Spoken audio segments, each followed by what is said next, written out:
आधी रात हो चुकी थी और आसपास घना अंधेरा छाया था।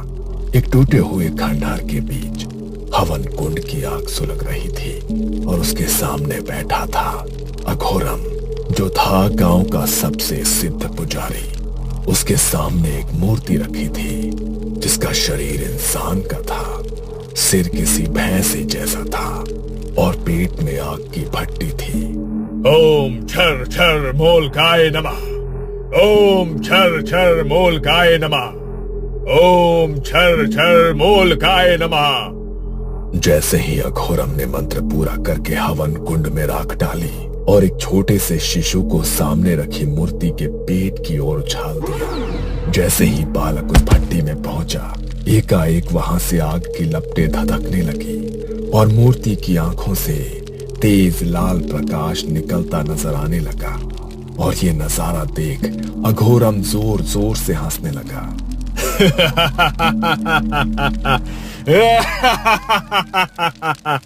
तुम जाग उठे मोलक देव, तुम जाग उठे। अब सब मंगल ही मंगल होगा। जंगल के अंधेरे को मूर्ति के पेट की आग ने रोशन कर दिया था। अगली सुबह सारे गांव में खबर फैल गई। सुना भैया, कल रात अघोरम ने मोलक देव को जगा दिया है। बलि स्वीकार हो गई है। लगता है अब ये फसलों की आग सूखा खत्म हो जाएगा। अरे ये किसी और के बस का काम था भी नहीं, ये सिर्फ अघोरम ही कर सकते हैं। तभी तो वो गांव के सबसे सिद्ध पुजारी माने जाते हैं। मोलक की सेवा में तनिक भी गलती हो जाए तो जान पर बनाती है, लेकिन अघोरम बाबा के रहते हमारे गांव का कभी अमंगल हो ही नहीं सकता। हाँ, लेकिन अब वही होगा जिसके लिए सारे गांव का दिल थर थर कांपता है। हर अमावस को बलि देनी होगी। अघोरम मोलक का सेवक था। कहते थे ये सिद्धि उन्हें विरासत में मिली थी। अगर मोलक देवता खुश हो जाए तो गांव में हरियाली होती थी, फसलें दोगुना लहलहाती थी, लोग बीमारियों से दूर रहते थे और घर में खुशियां लौट आती थी। और अगर देवता नाराज हो जाए तो सूखा, तरह तरह की बीमारियां और भूखमरी से गांव वाले बेहाल हो जाते थे। इसलिए अघोरम हर साल अपनी जान पर खेलकर वो हवन करता था, क्योंकि मोलक के भोग में हुई एक गलती, मतलब साधक की बलि। नहीं, मैं भूखी मरने को तैयार हूँ, बीमारी भी झेल लूंगी, लेकिन अपने बच्चे की बलि नहीं दूंगी। फसल में आग लगी तो लगी, मेरा बच्चा इसकी भरपाई क्यों करेगा? बात को समझो सरला, ये तुम्हारे बच्चे की बलि नहीं है, ये तो पूरे कबीले की रक्षा के लिए मोलक का प्रसाद बनेगा। गांव की रक्षा के लिए उसे सालों सालों तक याद रखा जाएगा। हर दिन पहला निवाला तेरे बेटे के नाम का निकालेंगे गांव वाले। मैंने कह दिया ना, मैं अपने बच्चे की बलि नहीं देने दूंगी, चाहे तो मेरी जान ले लो। नहीं, बलि तो बस एक बालक की ही होगी। देवता को चाहिए निर्मल मन, निष्पाप आत्मा, और इस धरती पर बच्चों से ज्यादा पवित्र कौन है? समय मत गंवाओ। जो समय पर मोलक को भोग ना मिला तो उसका कहर टूटेगा पूरे गांव पर। अच्छा, तो तुम ऐसा करो, अपने बेटे को भोग चढ़ा दो उस देवता को। गांव के लिए इतना तो कर ही सकते हो। सरला की बात सुनकर अघोरम को बहुत गुस्सा आता है, लेकिन वो कुछ कहता इसके पहले ही सरपंच चिल्ला पड़ता है। अगर अघोरम के वंशज को कुछ हो गया तो आने वाले समय में हमें मोलक देवता के क्रोध से कौन बचाएगा? मूर्ख औरत, तू पहली नहीं है जिसने अपने बच्चे की बलि दी है। इस बरस मोलक देवता ने तेरे लड़के को चुना है, इसलिए अपने आप को भाग्यशाली समझ और हट हमारे रास्ते से। सरला एक विधवा असहाय औरत थी। वो रोती बिलखती रह गई और गांव वाले उसके बच्चे को उससे छीन कर ले गए। उसे खंडहर की ही एक काल कोठरी में रखा गया। बच्चा एक कोने में डरा सहमा बैठा था जब अचानक से दरवाजा खुला और बाहर की रोशनी अंदर आई। कौन? सामने से एक भारी डरावनी हंसी आई। मोलक देवता। अघोरम ने बच्चे को खाने को कुछ दिया और बच्चा वहीं पर बेहोश हो गया। थोड़ी देर बाद अघोरम उसे गोद में लेकर मोलक की मूर्ति के आगे बनाई गई एक चिता पर लिटा देता है और मूर्ति की तरफ देखकर बोलता है, अग्नि साक्षी बन, पवित्र आत्मा अर्पित है। इतना कहकर अघोरम बच्चे को मोलक की मूर्ति को समर्पित कर देता है। मूर्ति के पेट से तेज लपटें उठने लगती हैं। एक अजीब सा सन्नाटा पसर जाता है। रात का अंधेरा इतना गहरा था कि लगता था जैसे जंगल ने चांद को ही निगल लिया हो। अघोरम की सांसें तेज थी। उसकी आंखें अचानक लाल हुई और शरीर अकड़ने लगा। उसने किसी जानवर की तरह आसमान की ओर मुंह करके एक डरावनी आवाज निकाली और फिर मूर्ति की तरफ देखने लगा। अचानक पेट की भट्टी से राख हवा में उठने लगी, जैसे किसी अनदेखे चक्र में घूम रही हो। अघोरम ने अपना हाथ आगे बढ़ाया और सारी राख उसकी हथेली पर आकर ठहर गई। मेरी बलि पूरी हुई, अब मैं और भी शक्तिशाली हो गया हूं। मूर्ख गांव वाले इतना भी नहीं समझते कि ये सूखा जली हुई फसलें और गांव की महामारी कोई देवता का श्राप नहीं है। ये इस अघोरम का षड्यंत्र है। देवता अघोरम देवता ही सबसे बड़ा देवता है। उसकी नसें उभरने लगी और आंखों के अंदर हल्की लाल चमक तैर गई। खंडहर की दीवारों पर उसकी परछाई 3 गुना बड़ी दिखाई देने लगी। राकेश ने देखा कि गांव के एक पुराने मंदिर में कुछ बच्चे खेल रहे हैं। उन्होंने जमीन पर मिट्टी से एक मूर्ति की आकृति बना रखी थी और एक बालक उसके ठीक सामने आंखें बंद किए किसी योगी की मुद्रा में बैठा हुआ था। अरे बच्चों, क्या खेल रहे हो? बलि का खेला। बच्चे की बात सुनकर राकेश चौंक जाता है। क्या क्या कहा? बलि का खेल? ये कैसा खेल हुआ भला? बाबा, पूरे गांव में महामारी फैल गई है, लोग मर रहे हैं, कुछ करो। देवता को प्रसाद अर्पण करना होगा। देव चाहे तो धन बल अनहोनी महामारी सब बदल सकते हैं। अमावस्या को छोटू की बलि देनी होगी, उससे देवता खुश होंगे। बोलो, दे सकोगे? बच्चों की बात सुनकर राकेश के पांव डर से कांप उठते हैं। ये छोटे छोटे बच्चे किस खेल की बात कर रहे हैं? ये सब डरावनी बातें इनके मन में आई कहां से? क्या यहाँ कुछ ऐसा चल रहा है जो सही नहीं है? वो कुछ और पूछता, इसके पहले ही सरपंच के आदमी वहां आ जाते हैं। शहरी बाबू, आपको सरपंच जी ने बुलाया है, चलिए। राकेश उठा और वापस जाने लगा, लेकिन मुड़ मुड़ कर उसकी नजर मंदिर की तरफ ही जा रही थी। कुछ दिनों पहले गांव के चौराहे पर बस आकर रुकती है और बस से एक नौजवान उतरता है। उसने सनग्लासेस लगा रखे थे और उसके पास एक ब्रांडेड सूटकेस था। चौराहे पर बैठे कुछ आदमी उसे देखते हैं। कहाँ बाबूजी, रास्ता भटक गए हो क्या? यहाँ गांव में कहाँ आ गए? रास्ता नहीं भटका हूँ, बिल्कुल ठीक जगह आया हूँ। अब जरा तू मुझे गांव के सरपंच के पास पहुंचा दे। तेरी साइकिल बहुत शानदार लग रही है, चल आज इसी की सवारी करते हैं। शहर से सूट बूट पहने जो अधिकारी गांव आया था, उसका नाम था राकेश। वो एक सरकारी अधिकारी था। सरकारी आदमी लगते हो बाबू, कौनो काम से आए हो या यूं ही गांव देखने चले आए? सरपंच जी से काहे मिलना चाहते हो? हाँ, जिला शिक्षा विभाग से आया हूँ। सुना है कि इस गांव में स्कूल में बच्चों की संख्या अचानक से कम हो रही थी।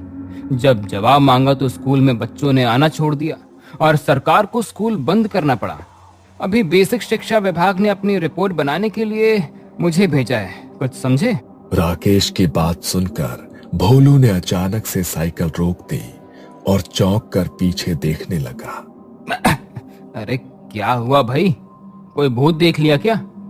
जरा जल्दी करो, मुझे बहुत काम है। क्या तुम यहाँ जांच पड़ताल करने आए हो? हाँ, तो इसमें घबराने की क्या बात है? सरकारी योजना ऐसे ही बंद थोड़ी होती हैं। घबराया हुआ भोलू फिर से साइकिल चलाने लगता है और इस बार वो जोर जोर से पैडल मार रहा था। राकेश ने कई गांव देखे थे, लेकिन ऐसा गांव पहली बार देख रहा था जहां रास्ते भर कोई बच्चा नहीं दिखाई दिया। हर गली में बस सन्नाटा छाया था। लो बाबू, आ गया सरपंच जी का घर, अब हम चलते हैं। धन्यवाद, फिर मिलेंगे। इतना कहकर राकेश अंदर चला गया, लेकिन भोलू राकेश को खड़ा होकर तब तक देखता रहा जब तक वो उसकी आंखों से ओझल नहीं हो गया। सरपंच को पता था कि कोई शहरी बाबू आने वाला है, लेकिन वो पहले से ही सतर्क था। आइए आइए बाबू साहब, बैठिए। बताइए, हम आपकी क्या सहायता कर सकते हैं? आपने बेकार ही यहाँ पहाड़ी तक आने की जहमत उठाई। सरपंच की बात सुनकर राकेश अपने बैग से निकाल कर एक फाइल खोलता है। सरपंच जी, ये मेरा काम है। स्कूल के रिकॉर्ड्स में शुरुआत में 75 बच्चे दर्ज थे, लेकिन धीरे धीरे गिनती घटने लगी और बाद में सिर्फ 19 ही बचे। जब जवाब मांगा गया तो बच्चों ने स्कूल जाना बंद कर दिया। ये कुछ अजीब बात नहीं है? राकेश की बात सुनकर सरपंच का गला डर से सूख जाता है। अब क्या करें बाबूजी, लोग अपने बच्चों को पढ़ाना ही नहीं चाहते। हमने तो बहुत कोशिश कर ली है, तभी तो आपको कह रहे थे कि बेकार यहाँ तक आने की जहमत उठाई आपने। ठीक है, तो एक बार मैं भी कोशिश कर लेता हूँ। राकेश की बात सुनकर सरपंच के चेहरे का रंग ही बदल जाता है। सरपंच समझाने की कोशिश करता है, लेकिन राकेश की जिद के आगे हार जाता है। शाम का समय था।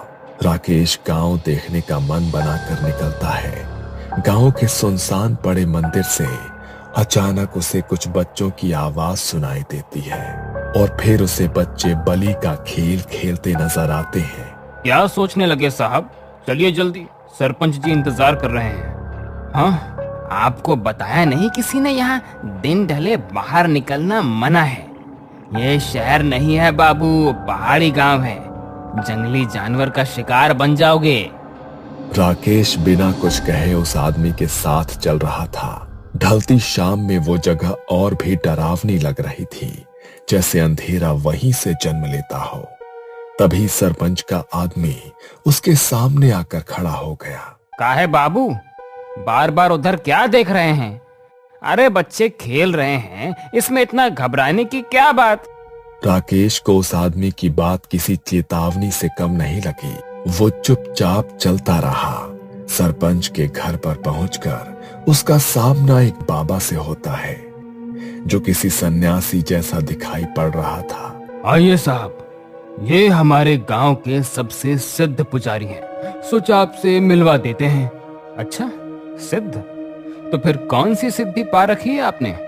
भाई, हमने पोस्ट ग्रेजुएट किया है, यूपीएससी पास किया है, और आपने? आपकी सिद्धियों में कौन सी डिग्री होती है? अगर हमारी सिद्धि इतनी आसानी से सबको समझ आने लगे तो हम और आम लोग एक ही नहीं हो जाएंगे। हमारी सिद्धि को समझने के लिए अभी आपकी समझ बहुत छोटी है। चल बांध लीजिए। अच्छा, लगता है कि आप अपने आप को बहुत खास समझते हैं। बोलते हुए अचानक राकेश के शब्द लड़खड़ाने लगे और उसका सर चकराने लगा। अच्छा, अब हम चलते हैं सरपंच जी, हमारा काम हो गया। मेहमान को आराम करवाइए, इनकी तबीयत ठीक नहीं लगती।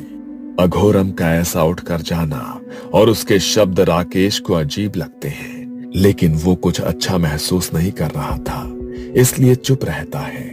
उस रात राकेश को नींद नहीं आई। बार बार उसके दिमाग में बच्चों के शब्द गूंज रहे थे। बलि का खेल।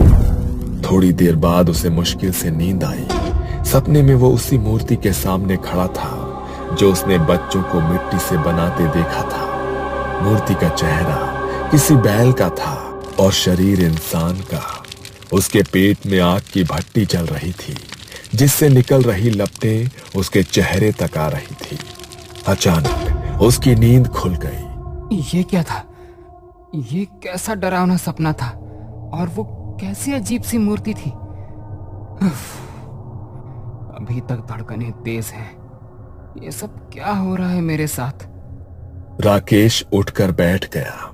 तभी छत से उसने देखा कि जंगल में खंडहर के बीचों बीच आग जल रही है। राकेश के दिमाग में अपना सपना घूम गया और बिना कुछ सोचे समझे वो नीचे उतरकर खंडहर की तरफ भागने लगा।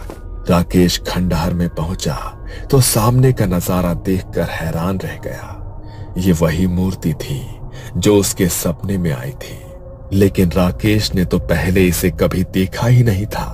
तो फिर कैसे? ये सवाल उसके दिमाग में घूम रहा था। तभी उसकी नजर अघोरम पर पड़ी। अघोरम हवन कुंड के सामने बैठा था। उसकी आंखें बंद थी, लेकिन उसके होठ लगातार मंत्र बुदबुदा रहे थे। हवा बिल्कुल स्थिर थी, जैसे समय खुद ठहर गया हो।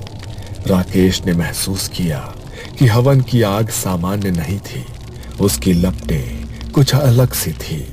ये सब देखकर राकेश धीरे धीरे दबे पांव एक टूटी दीवार के पीछे छिप गया। और तभी अघोरम ने बिना आंखें खोले कहा, छिप कर क्यों देख रहे हो सरकारी बाबू? अब यहाँ तक आ ही गए हो तो आओ, सामने आ जाओ। अघोरम की बात सुनकर राकेश का दिल जोर से धड़क उठा और वो धीरे से बाहर आया। ये सब क्या हो रहा है? यही आपकी सिद्धि पाने का राज है क्या? हर बात जानने की बहुत चाहत है आप में, लेकिन कुछ राज ऐसे होते हैं जिनसे दूर ही रहना चाहिए। तुम मुझे सीधा सीधा जवाब दो कि गांव के बच्चे कहाँ गायब हो रहे हैं? क्या ढोंग है ये? कैसा अंधविश्वास है? तुम मासूम गांव वालों को बेवकूफ बना रहे हो ना? अघोरम जोर से हंस पड़ा। उसकी हंसी बहुत डरावनी थी। तुम शहर वाले एक गलती करते हो, जो समझ नहीं आता उसे अंधविश्वास कह देते हो। ये कोई अंधविश्वास नहीं। अगर ये गांव आज भी जिंदा है तो सिर्फ मेरी वजह से। अघोरम धीरे धीरे खड़ा हुआ और आग अचानक तेज भड़क उठी। उसकी परछाई मूर्ति पर पड़ रही थी। अघोरम की आंखें अब पूरी तरह लाल दिख रही थी। मैं साधक हूं। इन मासूम आत्माओं की ऊर्जा से मैं मृत्यु को भी रोक सकता हूं। बीमारी, अकाल सब मेरे आगे झुकते हैं। बस फर्क इतना है कि ये मूर्ख लोग गांव वाले नहीं जानते कि ये मोलक कोई देवता नहीं, शैतान है। हाँ, शैतान को पूजता हूं मैं, और उसी शैतान ने मुझे इतनी ताकत दी है कि मैं चाहूं तो तुझे पल भर में मिटा दूं। मेरे ही कहने पर गांव के लोगों ने ईश्वर को पूजना छोड़ दिया। मोलक के प्रकोप के डर से गांव के हर घर शैतान की उपासना होती है। गांव का वो खाली खंडहर मंदिर देखा है ना तूने? मैं बनूंगा शैतान का असली उत्तराधिकारी। बस 7 बरस और इसके बाद मैं अमर हो जाऊंगा।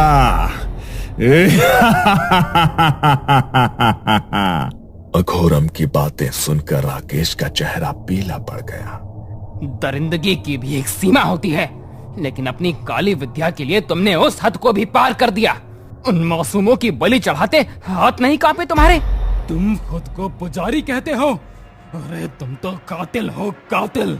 अपनी काली विद्या के लिए हमारे बच्चों को जला डाला, और हम सोचते रहे तू पुजारी है जो हमारी रक्षा कर रहा है। अघोरम पहली बार पीछे हटा। उसे समझ नहीं आया जो लोग उसके नाम से कांपते थे आज उसकी आंखों में आंखें डालकर कैसे खड़े थे। इसने तुम्हें क्या पढ़ा दिया है जो तुम इसकी बात मान रहे हो? देवता नाराज हुए तो प्रकोप झेलना पड़ेगा। पीछे हटो। इस गांव में आते ही मुझे समझ आ गया था कि बच्चे यूं ही गायब नहीं हो रहे हैं, और तुम्हें रंगे हाथों पकड़ने के लिए ही मैं यहाँ रुका था। कल शाम शरबत में मुझे कुछ मिलाकर तुमने ही पिलाया, मैं ये भी जानता हूँ। मैं यहाँ गांव के आदमी लेकर आया तो राकेश बाबू को रोकने था, लेकिन यहाँ आकर जो सुना उससे तेरा सारा सच पता लग गया। अघोरम के पसीने छूटने लगे। उसका काला सच सामने आ चुका था, और तभी एक बूढ़ा आदमी आगे आया। उसके हाथ कांप रहे थे। 20 साल पहले ये मेरे पोते को भी देवता की इच्छा कहकर ले गया था और उसकी बलि चढ़ा दी थी। मेरा नन्हा सा बच्चा, इसके साथ भी ठीक वैसा ही होगा। इसे इसी की जलाई आग में झोंक दो। अघोरम ने घबराकर भागना चाहा, लेकिन गांव वालों ने उसे जकड़ लिया। आज कोई तंत्र विद्या काम नहीं आने वाली थी। अघोरम की लाल आंखें सिर्फ राकेश को घूरे जा रही थी।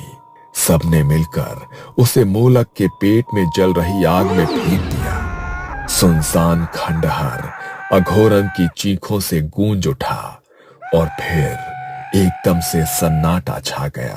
अगली सुबह सालों बाद गांव में अलग सी रोशनी थी। बच्चे बाहर खेल रहे थे, औरतें बेफिक्र होकर हंस रही थी।